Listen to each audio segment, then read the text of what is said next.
Você acorda uma manhã e assiste ao noticiário enquanto toma seu café. Eles conseguiram mais uma vez. Esses cientistas, o âncora de notícias grita na TV. Um relatório foi divulgado há alguns dias afirmando que a Lua está se afastando mais da órbita da Terra. Sua distância está aumentando 5 centímetros por ano. Nos últimos 2.000 anos, desviou um total de 80 metros. Isso não é uma distância muito assustadora, mas as notícias ainda deixaram as pessoas em pânico e preocupadas. Cientistas ao redor do mundo se uniram para tentar impedir que a Lua fugisse da órbita da Terra, mesmo que, na verdade, ainda fosse precisar de mais de 1 bilhão de anos para que isso acontecesse. Mas todos estavam focados nos benefícios da Lua. É óbvio que a vida na Terra, como a conhecemos, não teria evoluído sem a sua existência. A Lua controla as marés e as moléculas na atmosfera. Sem ela, os humanos em particular não teriam evoluído. Então, com a apreciação da Lua, o alto escalão ordenou que os melhores cientistas apresentassem uma solução para trazer a Lua para mais perto da Terra. Um motor de propulsor gigante foi construído no lado escuro da Lua. Foi acionado e os impulsos tentaram empurrá-la, mas isso não foi forte o suficiente. Em vez disso, inclinou o eixo da Lua, girando-a lentamente. À medida que a Lua girava, os cientistas correram para desligar o motor antes que ele alcançasse sua potência máxima, pois estavam saindo do curso. Os oficiais não aceitaram o pedido e ordenaram que continuassem com a missão.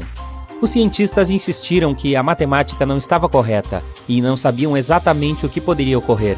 Suas preocupações foram ignoradas e eles observaram como a potência do motor aumentava. O motor empurrou lentamente a Lua, reduzindo a distância. Mas, como foi acionado no momento errado, o ângulo em que ela estava proporcionou complicações. O empuxo e a gravidade da Terra garantiram que a Lua seguisse a órbita a uma distância reduzida, mas com a combinação do impulso inicial em um ângulo indireto, a Lua foi direcionada para longe da Terra, movendo-se rapidamente mais longe de sua trajetória, em um caminho para sair da órbita por completo. Ao terminar seu café da manhã e desligar a TV, você sai para olhar para a Lua. Está bem acima, aparentemente bem. Certamente o âncora do noticiário estava apenas exagerando. Você vai trabalhar. As questões lunares agora são apenas uma reflexão. Mesmo que fosse verdade, como isso poderia afetar seu dia? Amanhã parece normal, apenas mais um dia no escritório como esperado. Durante a pausa para o almoço, você vai para a cidade e percebe no seu caminho que o vento está aumentando, ficando cada vez mais frio. Deve ser uma tempestade se aproximando. Você verifica rapidamente a Lua.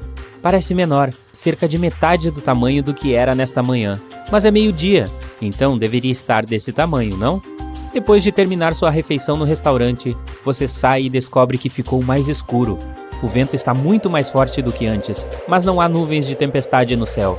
As pessoas nas ruas estão apontando para o céu, chocadas com algo, provavelmente um eclipse. À medida que as pessoas começam a correr freneticamente nas ruas, você olha para cima e não consegue ver a Lua. Confuso com tudo, você decide ir para casa por hoje. Quando chega em casa, liga a TV. O âncora, que agora está mais sério do que antes, explica que a Lua deixou completamente a órbita terrestre e está voando para algum lugar espaço afora.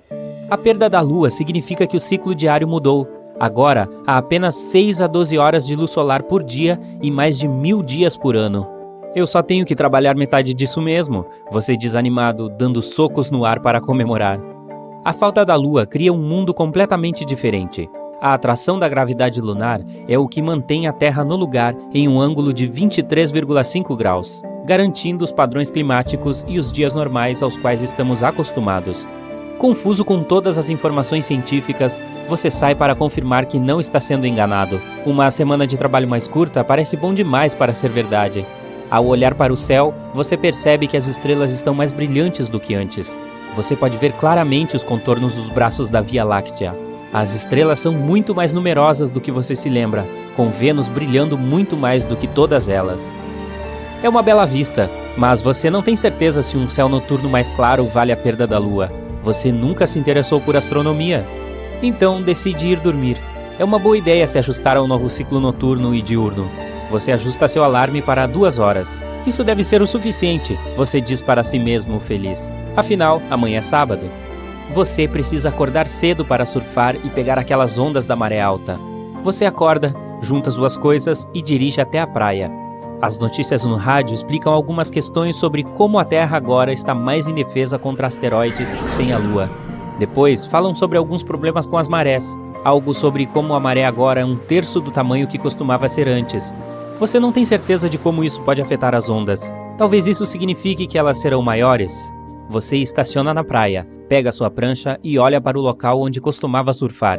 Deve ser a maré alta, mas o mar está de alguma forma muito mais longe do que o normal. Você revela o fato de ter que andar em direção à água. Depois de uma longa caminhada entusiasmada em direção às ondas retorcidas, seu humor muda à medida que você se aproxima, olhando fixamente para as ondas pequenas. Chateado, vai para casa. Enquanto dirige, você ouve as notícias e presta mais atenção às informações. No lugar de estações bem definidas, existem apenas padrões climáticos erráticos. Os ventos são mais rápidos e fortes, criando tempestades mais poderosas e, em alguns lugares, há apenas condições estagnadas. O Equador nem sempre é mais quente. Os polos não estão constantemente frios. As profundezas da água encolhem. As marés só se ajustam à gravidade do Sol, reduzidas a um terço das profundidades pré-lua. Em todo o mundo, os mares mudam de altitude, encolhendo nos polos, e a protuberância da água ao redor do Equador também muda. A Lua comandava as marés e fornecia as mudanças periódicas que eram um elemento-chave para ajudar na vida na Terra. As formas de vida aquáticas são deslocadas entre as águas rasas em todo o mundo. Ciclos de vida de micróbios importantes foram perturbados.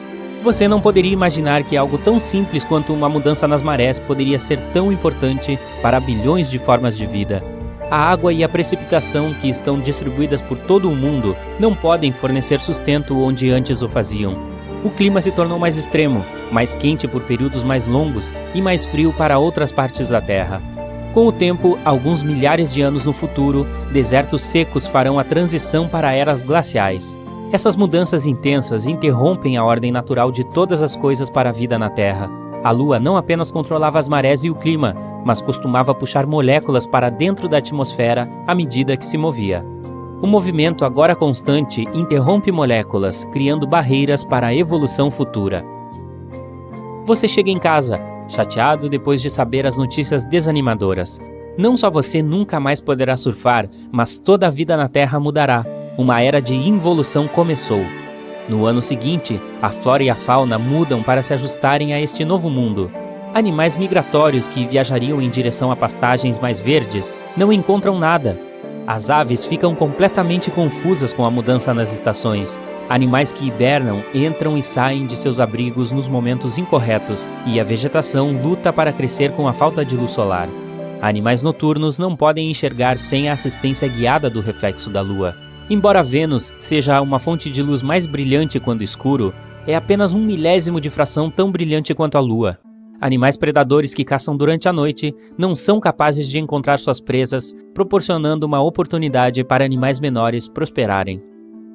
Embora a vida na Terra tenha mudado, ela continuará a existir, mas os ajustes repentinos se tornarão um teste para todas as esferas da vida. Com o tempo, será muito interessante ver quais espécies se adaptam e evoluem. Um mundo onde ratos e camundongos seriam mais proeminentes devido às suas capacidades adaptativas poderia criar uma nova espécie dominante por emergir. Em milhões de anos de evolução, seus descendentes florescerão principalmente. Poderemos ver roedores herbívoros do tamanho de búfalos cruzando as planícies e ratos do tamanho de um tigre vagando nas selvas. Camundongos que se aproximam de árvores com braços longos poderão se balançar entre os galhos. Outros provavelmente se mudarão para os mares, no lugar dos mamíferos, para se alimentar da vida aquática. Ratos predadores de olhos arregalados poderão ter traços semelhantes aos dos morcegos, com ecolocalização, tornando-se os conquistadores das noites escuras. Todas as novas espécies que surgirão, sem dúvida, continuarão a ser monitoradas por humanos, onde quer que estejamos. Ei, você gostaria de provar uma salada espacial? Bom, isso deve ser possível um dia. Os cientistas pegaram um pouco do solo da Lua e cultivaram plantas com sucesso nele. No final dos anos 1960 e início dos anos 70, foi a primeira vez em nossa história que colocamos os pés em uma superfície que não era a Terra. Durante as várias viagens do programa Apollo até a Lua, os astrônomos trouxeram algumas rochas e um pouco de solo para estudar. Alguns cientistas sabiam que seria uma boa ideia preservar este solo, colocar sementes nele e ver o que aconteceria. No início, nada foi feito, cientes de que, algumas décadas depois, equipamentos mais avançados poderiam realizar esses estudos. Os pesquisadores chamaram o solo lunar de regolito e usaram as sementes de uma planta em particular chamada blá blá blá blá, você pode ler o nome aqui, encontrada na Ásia, Europa e partes da África. É semelhante a vegetais como couve-flor, couve de Bruxelas e brócolis. Eles cruzaram os dedos sem saber o que aconteceria. A única coisa que sabiam era que o solo lunar era muito pobre em nutrientes para sustentar qualquer planta. Então criaram um simulacro feito de cinzas vulcânicas para replicar o solo lunar de verdade e começaram a trabalhar. Eles precisavam de 2 experimentos separados, então plantaram as sementes no solo da Terra, grupo controle e algumas sementes no solo lunar como a variável. E foram muito cuidadosos, usando um único grama de solo lunar para o experimento. Para surpresa geral, levou apenas 2 dias para que pequenas folhas verdes surgissem e 6 dias para que elas fossem devidamente visíveis. Mas, infelizmente, após o 6º dia, as plantas do solo lunar pararam de crescer. Os nutrientes não foram suficientes para que elas prosperassem. As sementes no solo da Terra, no entanto, cresceram vigorosamente. Mas nem tudo estava perdido. Mesmo que as do solo lunar não continuassem crescendo, elas sobreviveram e foram colhidas 20 dias depois. Infelizmente, não resultaram em uma deliciosa salada espacial. Posteriormente, os cientistas estudaram a forma biológica das plantas e descobriram que as plantas lunares estavam se desenvolvendo sob muito estresse, como se estivessem crescendo em um ambiente hostil em comparação com suas irmãs no solo normal da Terra. De qualquer forma, o estudo foi um enorme sucesso. Foi o primeiro passo para o cultivo de alimentos em solo que não o da Terra. A NASA planejou uma nova missão de pouso na Lua para 2024, mas devido a algumas complicações foi adiado para 2026. Esta será a primeira vez que uma pessoa pisa no nosso satélite natural desde a Apollo 17, em 1972. A próxima missão de pouso na Lua nos permitirá coletar mais amostras de solo lunar para experimentar outras culturas e ver quais podem viver mais tempo. O solo lunar, em seu estado natural, está longe do solo de qualidade que temos na Terra, mas podemos encontrar uma maneira de reduzir o estresse que as plantas que crescem nele têm que suportar. Talvez isso permita que as plantas se desenvolvam em condições semelhantes que teriam em um ambiente natural adequado. Talvez existam outros materiais na Lua que possam ajudar as plantas a crescer de forma saudável. A missão estará sob o programa Artemis. A SpaceX de Elon Musk foi comissionada para construir o veículo de pouso lunar. No início, eles lançarão um voo de teste com duração de cerca de 3 semanas e depois enviarão astronautas para pousar no Polo Sul da Lua.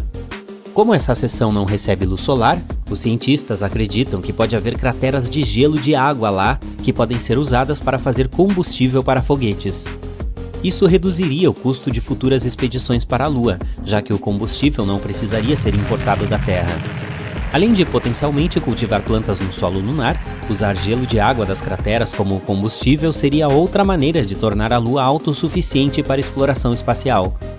Marte seria um dos lugares mais difíceis de migrar para se considerarmos como a Terra sustenta a vida.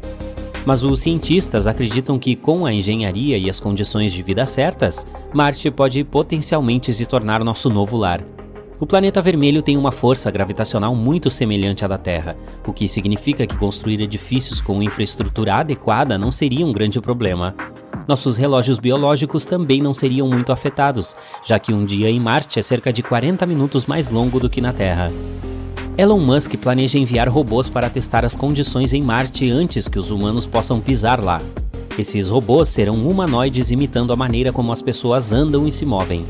Eles devem ser construídos de uma maneira especial para testar como as condições em Marte nos afetariam fisiologicamente.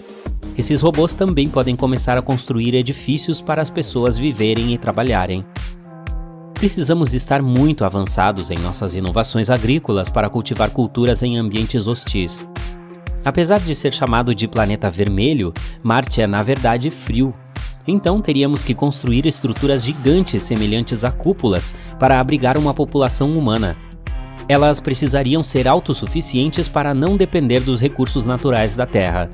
Essas cúpulas nos protegeriam de tempestades de areia severas e temperaturas muito frias. Uma missão até Marte pode não acontecer em nossa vida, mas no momento podemos dar os primeiros passos. Desde que descobrimos que podemos usar o solo lunar para cultivar, o próximo passo é entender mais sobre o processo.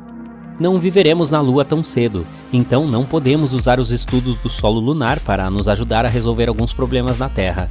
Países como a Índia estão adaptando a agricultura inteligente que usa robôs para acelerar o processo.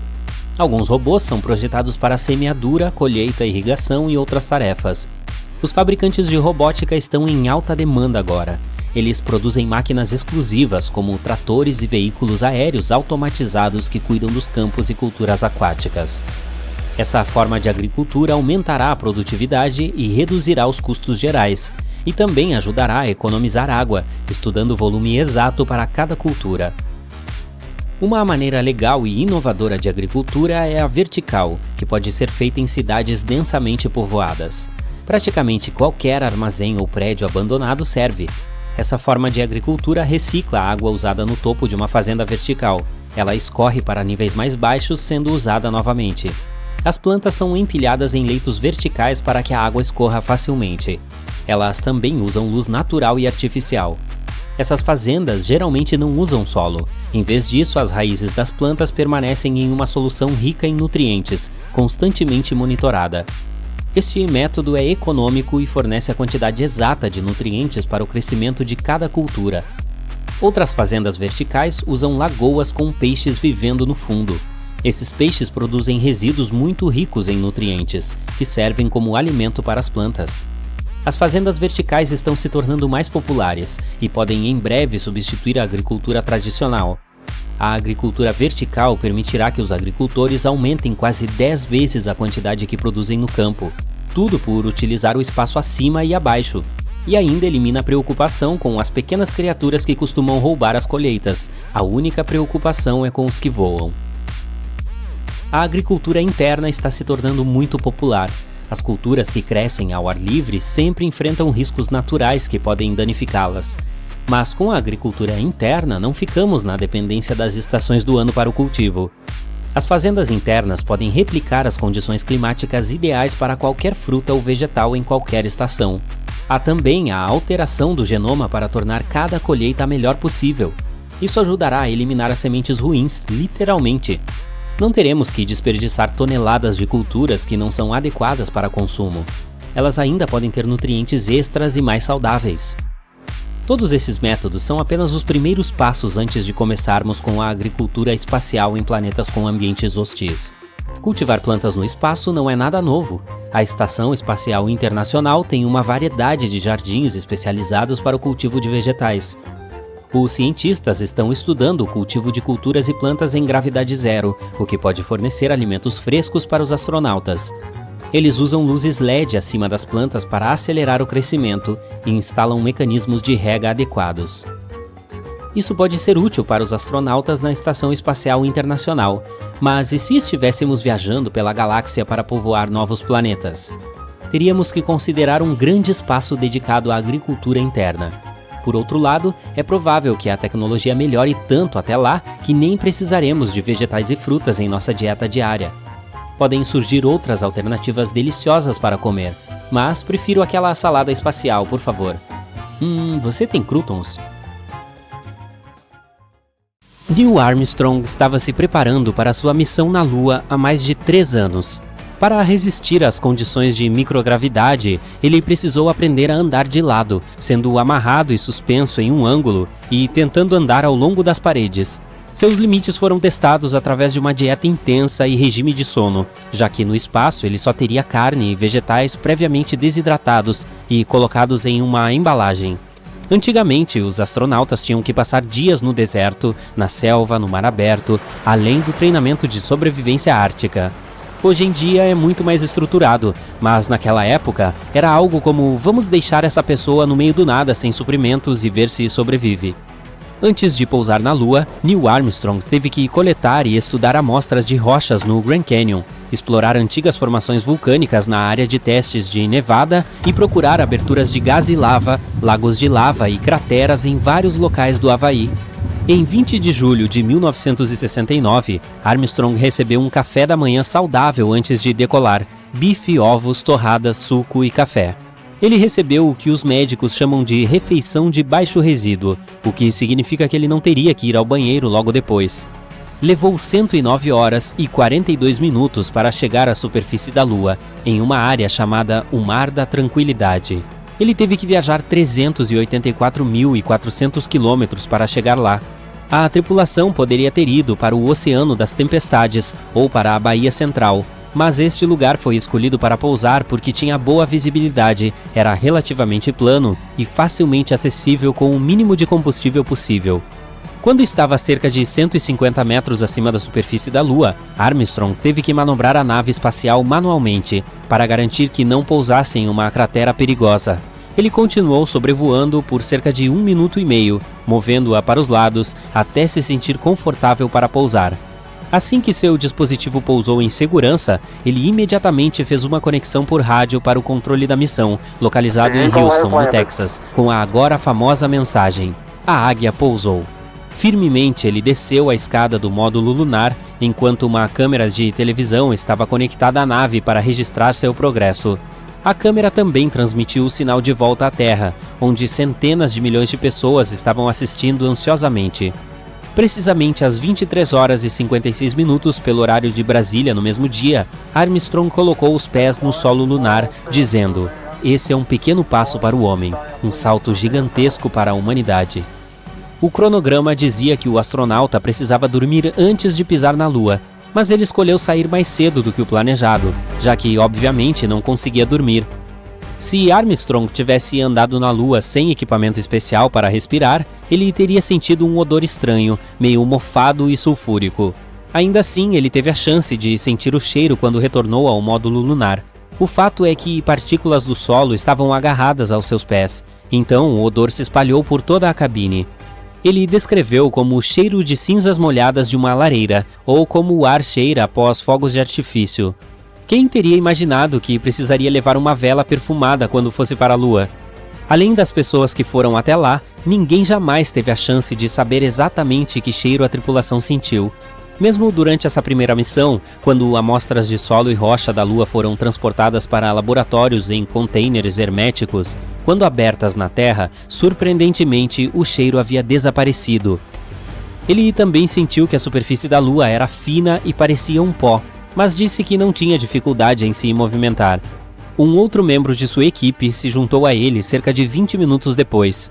Toda a caminhada lunar levou um pouco mais de 2 horas. Durante esse tempo, Armstrong e seu companheiro de equipe configuraram vários dispositivos na superfície do nosso satélite.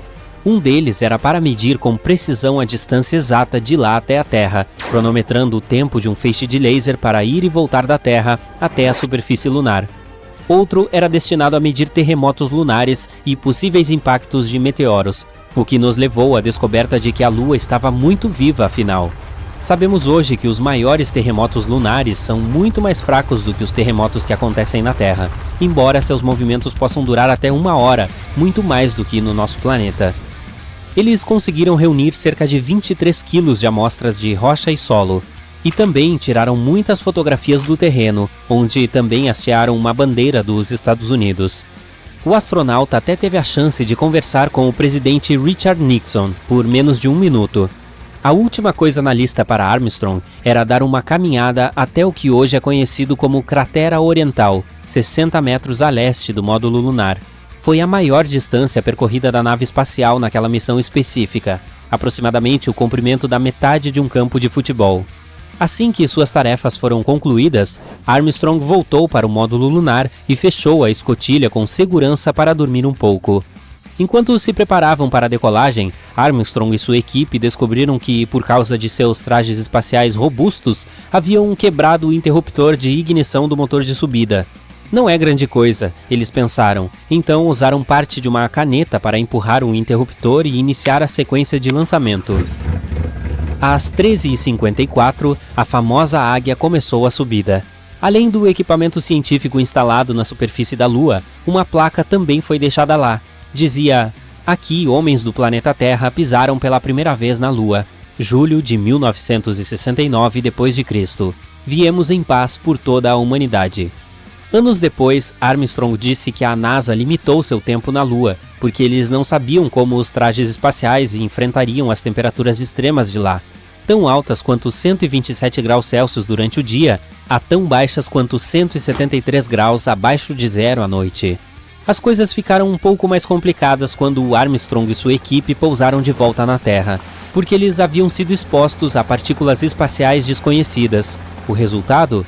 Eles tiveram que ser colocados em quarentena de proteção planetária em seu retorno, assim que sua cápsula espacial pousou com segurança no Oceano Pacífico, em 24 de julho.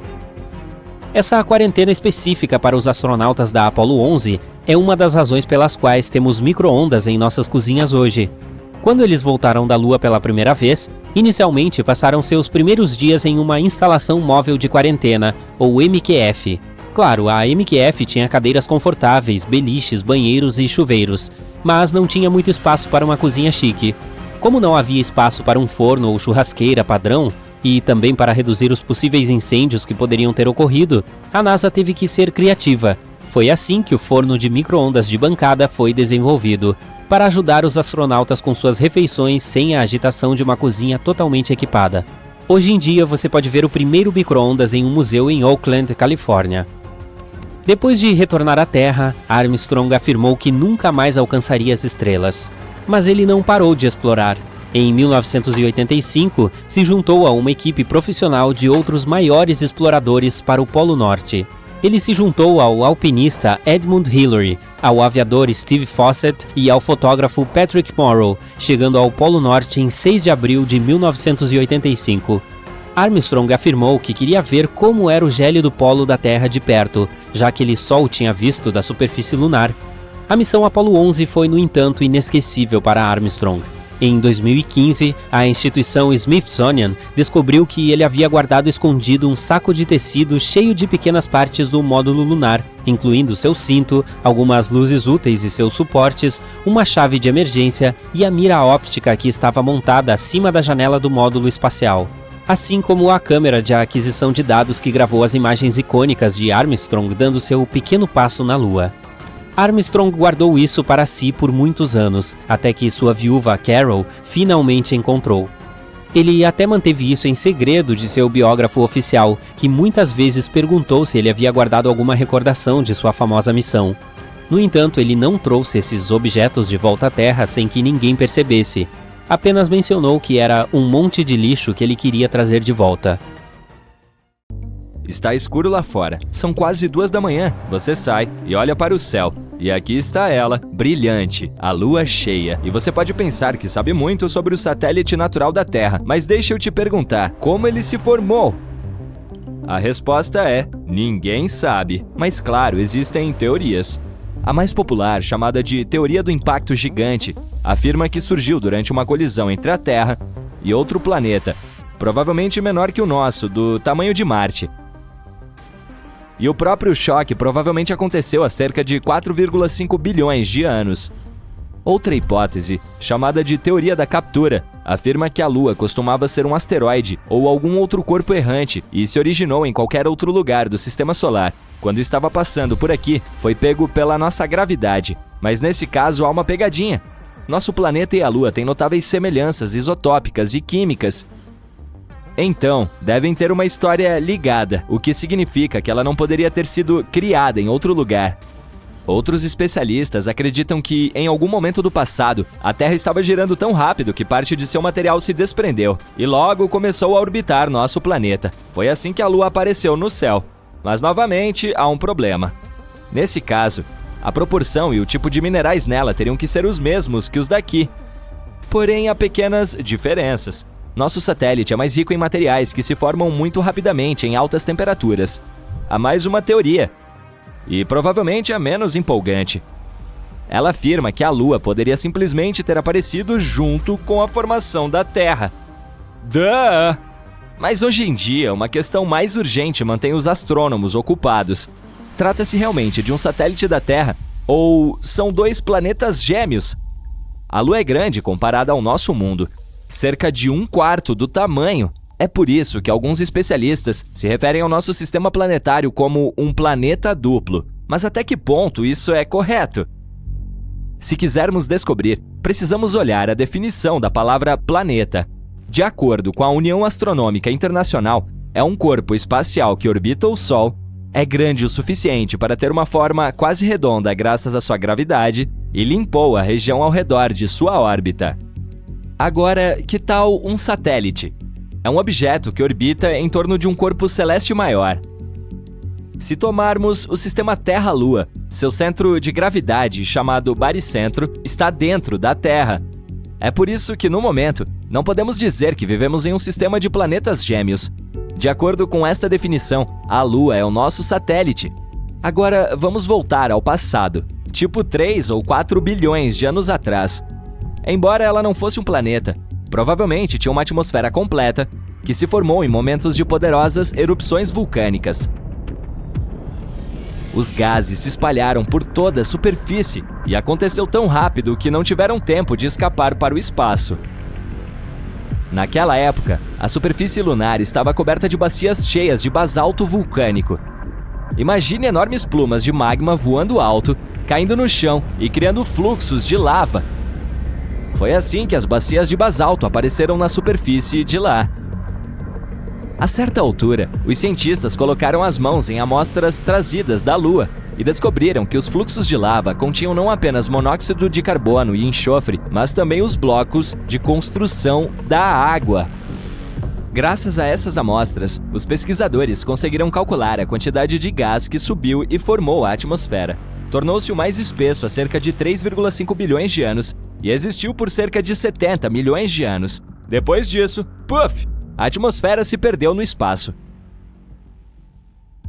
Mas o mais legal, quando a Lua tinha uma atmosfera, ela estava de 3 a 10 vezes mais próxima de nós. Uma simulação de computador até sugere que provavelmente estava 19 vezes mais perto do que agora. Essa distância podia ser de 30 mil quilômetros, enquanto hoje em dia está a cerca de 385 mil quilômetros.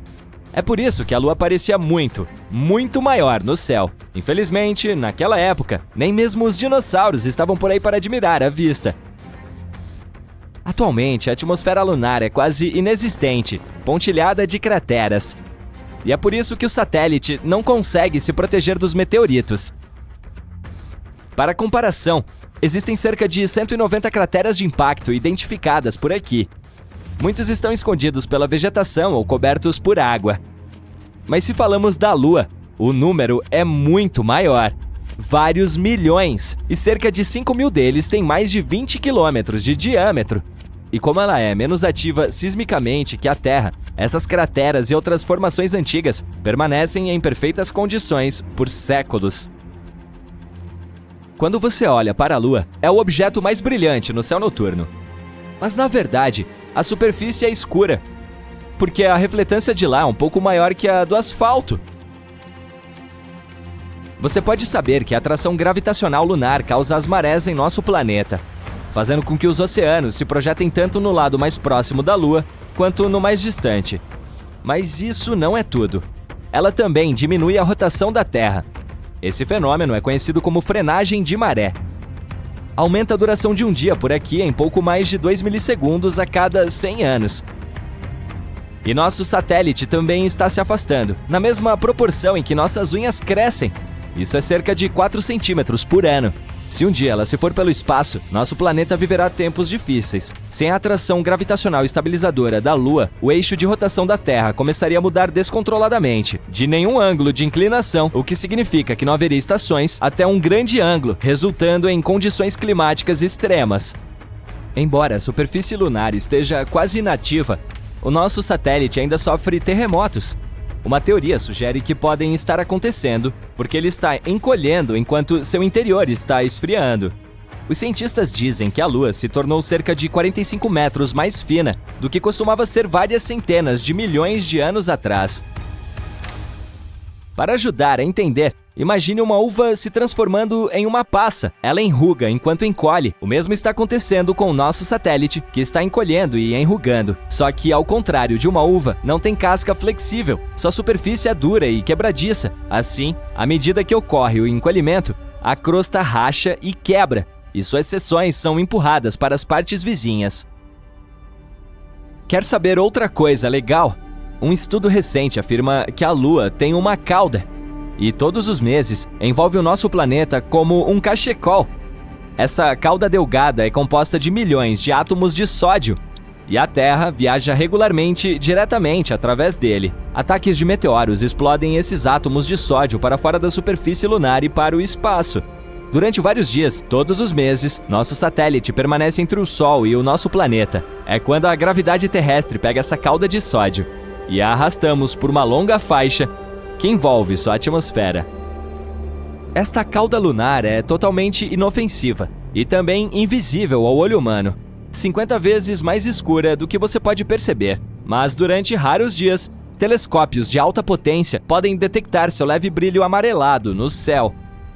Parece um ponto brilhante com 5 vezes o diâmetro da lua cheia. E agora o fato mais incrível. 2 ou 3 anos atrás, um asteroide foi puxado para a órbita da Terra e começou a dar a volta no planeta. Embora não fosse maior do que um carro comum, ainda era algo grande. Dos mais de 1 milhão de asteroides que os astrônomos conhecem, foi apenas o segundo a orbitar nosso mundo. Chamado 2020 CD3, foi nossa mini-lua temporária. Não ficou por muito tempo, no entanto. Ele seguiu uma órbita aleatória e lentamente se afastou. Objetos capturados temporariamente, como o 2020 CD3, são raros. Eles precisam ter uma direção e velocidade específicas para serem capturados pela atração gravitacional da Terra. Caso contrário, colidem com o planeta ou voam em outra direção. Ela está tão perto de nós, pelo menos em termos de espaço, mas ainda há muito que não sabemos sobre a Lua. Por exemplo, pesquisadores chineses coletaram amostras do solo e descobriram que pode haver bilhões de pequenas esferas de vidro na superfície lunar. O que é muito legal é que elas podem conter quantidades enormes de água. Essas minúsculas esferas se formam quando meteoritos atingem a Lua em velocidades alucinantes, às vezes a centenas de milhares de quilômetros por hora. Quando isso acontece, uma forte explosão envia pedaços da crosta para o ar como pipoca. Ao esfriarem, esses pedaços de crosta criam pequenas esferas de vidro que se parecem com minúsculas bolas brilhantes. Elas são tão pequenas que lembram migalhas espalhadas pela superfície da Lua. Os cientistas os chamam de vidros de impacto. E aparentemente, o solo da Lua contém um ingrediente secreto capaz de produzir água, oxigênio. Portanto, essas minúsculas bolas de vidro são como pequenas cápsulas com oxigênio dentro. Há um tipo especial de vento chamado vento solar, que é feito de prótons e elétrons. Quando os prótons atingem as cápsulas, se misturam com o oxigênio em seu interior e, finalmente, produzem água. Mas a parte mais incrível é que algumas dessas bolas de vidro com o líquido em seu interior ficam escondidas sob uma camada de poeira da Lua chamada regolito. Assim, se formos em uma missão à Lua, teremos reservatórios de água escondidos no subsolo. É como se alguém tivesse preparado comida enlatada para sobrevivermos. Como não é possível beber diretamente dessas esferas de vidro, você deve coletá-las e fervê-las em um forno para extrair a água. Quando esfriarem, irão liberar vapor e assim você terá água líquida regular em uma garrafa. Dessa forma, os astronautas em suas missões poderão ficar mais tempo lá em cima, considerando esses estoques secretos. E o mais legal é que essas contas de vidro são muito comuns na Lua. Elas estão espalhadas desde os polos até o Equador, o que significa que pode haver água suficiente até mesmo para as gerações que um dia viverão lá. Há outros pontos onde também podemos encontrar água no espaço. Por exemplo, os cientistas acharam uma nuvem extremamente grande de vapor a 12 bilhões de anos-luz de distância de nós. Não está ao nosso alcance, é claro, mas ainda assim é bom saber. E estamos falando de algo maior do que podemos imaginar. Acredita-se que a nuvem contenha pelo menos 140 trilhões de vezes a quantidade de água de todos os oceanos e mares do nosso planeta natal. Imagine nadar ou fazer mergulho autônomo lá. É como mergulhar em um balão de água gigante que está viajando pelo espaço. Quero dizer, você não teria como sair, considerando a quantidade de líquido lá dentro, mas pelo menos a vista seria magnífica. A água está, na verdade, em toda parte do nosso sistema solar. Ela se encontra principalmente na forma de gás atmosférico ou gelo, e às vezes até mesmo em sua forma líquida. E provavelmente há muitos mundos aquáticos em nossa galáxia também. Cientistas da Universidade de Copenhague descobriram novas e empolgantes evidências sobre como os planetas se formam em nosso sistema solar e além dele. Os modelos de computador confirmaram a interessante teoria da acreção de seixos, o que significa que os planetas se formam a partir de pequenos pedaços de gelo e poeira. Essa teoria se baseia na observação de discos ao redor de estrelas jovens, que são compostos de seixos com várias centenas de massas terrestres. À medida que esses seixos colidem e se aglomeram, formam protoplanetas e, por fim, planetas. O que é ainda mais empolgante é que a água pode ser um ingrediente importante na formação deles.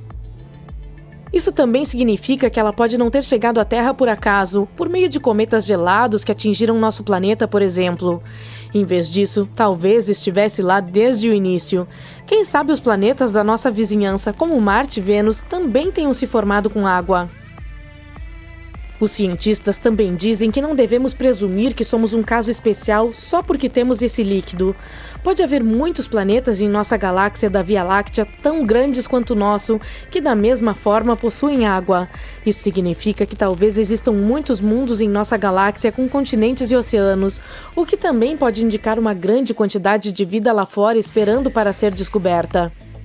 Mas só porque há água em algum lugar, isso não quer dizer que seria um bom local para férias interestelares de verão para as gerações futuras. Em muitos planetas, ela provavelmente está embutida na rocha ou preenche os oceanos subterrâneos.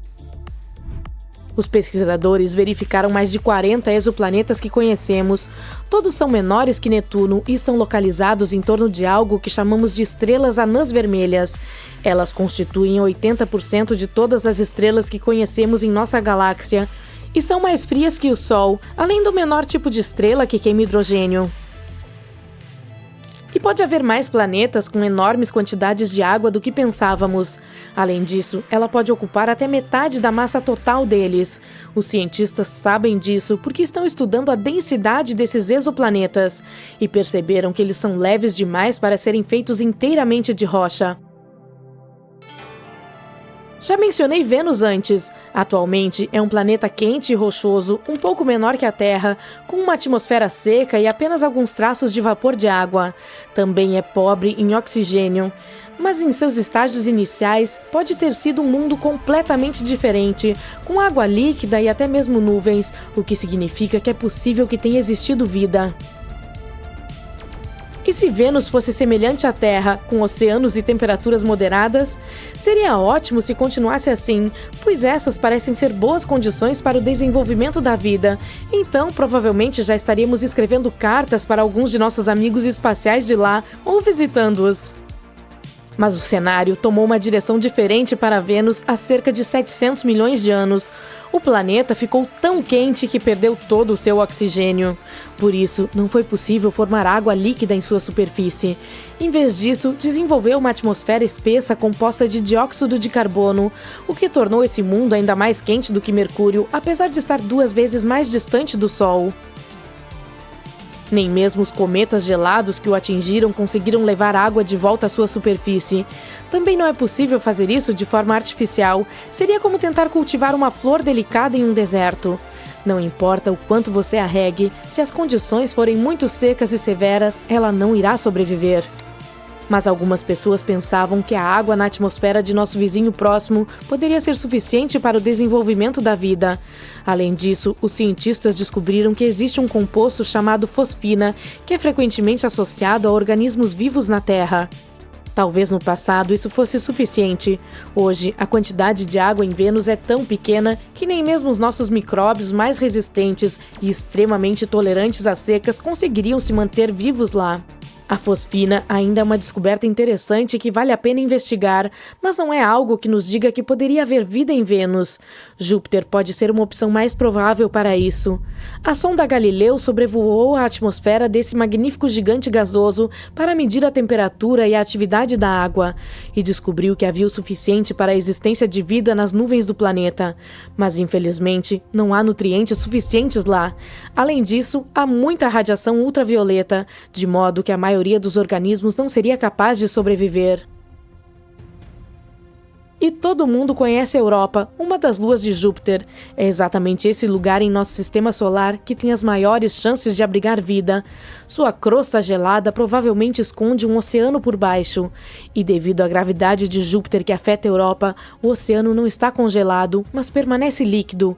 Ele pode até estar quente sob essa crosta gelada, possivelmente graças a fontes hidrotermais. Encélados, uma das luas de Saturno, possivelmente tem chances ainda maiores de abrigar vida do que a Europa. E é uma das melhores candidatas a ter um oceano bonito, quente e salgado sob a sua superfície. Ela tem os geysers de gelo mais frios que catapultam para o espaço cerca de 1.000 toneladas de água a cada hora, juntamente com sal, moléculas orgânicas e alguns outros materiais. Coloque seus óculos de sol, porque Mercúrio é um ponto quente. Da superfície desse planeta, o Sol parece 3 vezes maior do que da Terra e a luz é 11 vezes mais brilhante. Mercúrio pode girar mais devagar do que a Terra, mas ainda sabe como se divertir. Um dia ali dura incríveis 59 dias terrestres.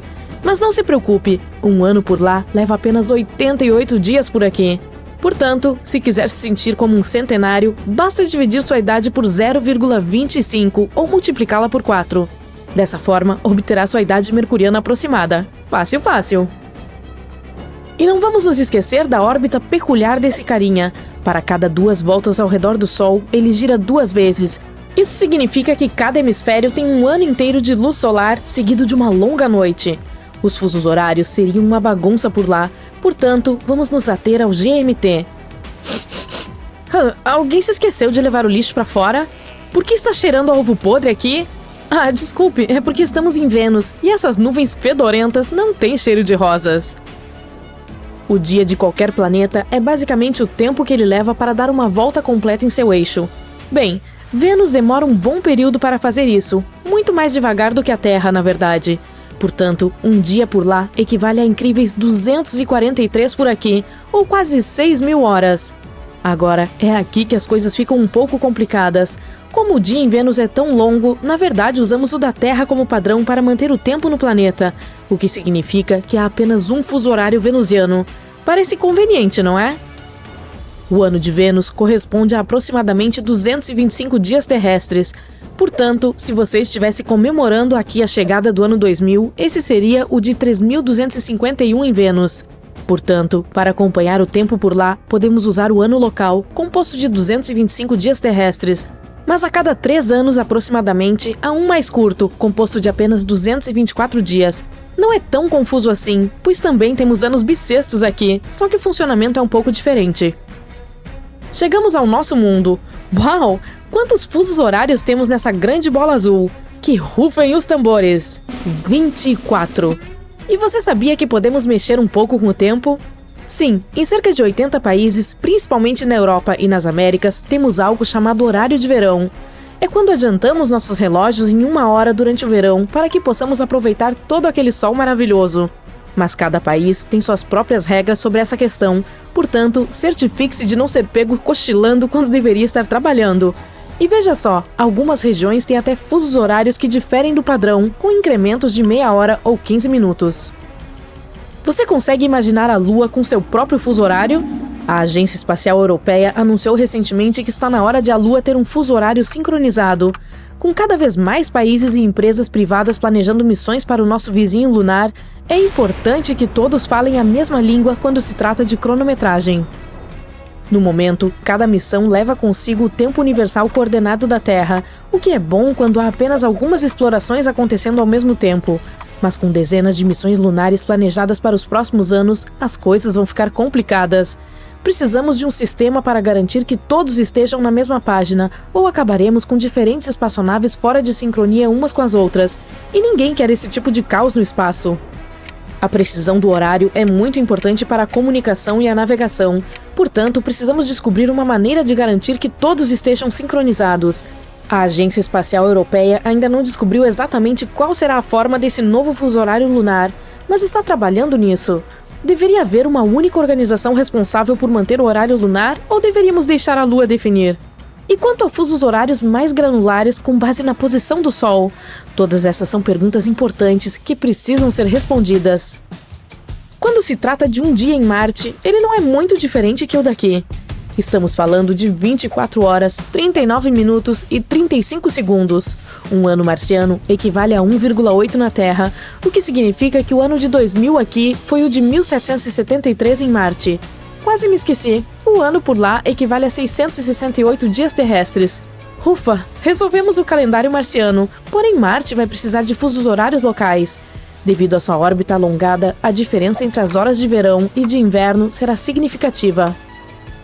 Um ano em Júpiter dura quase 12 aqui. Sim, isso é como uma vida inteira de um cachorro. Mas não se preocupe, ali há 12 estações para manter as coisas interessantes, cada uma quase tão longa quanto um ano terrestre. Mas um dia em Júpiter tem 9 horas e 55 minutos.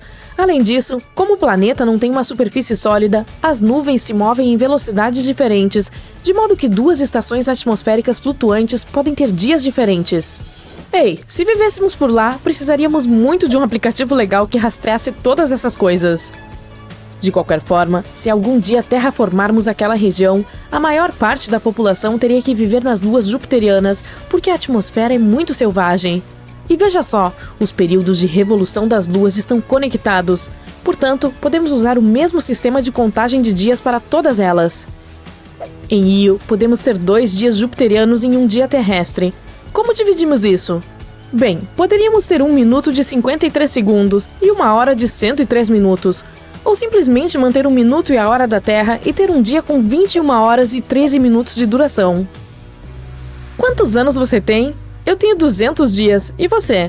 Parece estranho para alguém que mora aqui, mas os caras de Saturno contariam sua idade em dias. Um ano ali é muito longo, tipo, mais de 29 anos terrestres.